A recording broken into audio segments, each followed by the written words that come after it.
வருஷம் மண்ணடியில அவ்வளவு கடை போடுறாங்கல்ல, இந்த வருஷம் என்ன புதுசா இருக்குன்னு தேடி சொல்றேன் வாங்க. என்ன ப்ரோ புதுசா இருக்கு? கலரா நிறைய ஐட்டம் இருக்கு. Candy chicken, masala chicken, Kurkure chicken, slice chicken.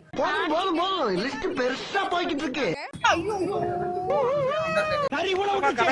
இந்த வருஷம் புதுசா என்ன பண்ணிருக்காங்க நான் சொல்றேன். அன்னடிக்கு இஃப்தார் ஸ்நாக்ஸ் சாப்பிட வந்திருக்கோம். பின்னாடி பயங்கர கிரவுட். இதுல என்னன்னா யூனிக்கா இருக்கு நான் சொல்றேன். இந்த லெக் பீஸ் வாங்கலாம்.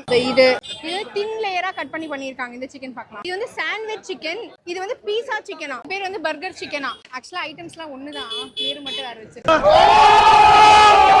பர்கர் சிக்கன், பீஸா சிக்கன், எல்லா சிக்கனும் இந்த பிளேட்ல இருக்கு. இதுக்கு பேர் அரேபியன் சிக்கன். எந்த சிக்கன் சாப்பிடுறதுன்னு தெரியல. இது நல்லா இருக்கு. Crispy chicken. இதுக்கு பேர் பீஸா சிக்கனா. எந்த ஆங்கிள் இருந்து பார்த்தா பீஸா சிக்கன் தெரியல. நக்கல்யா அவனுக்கு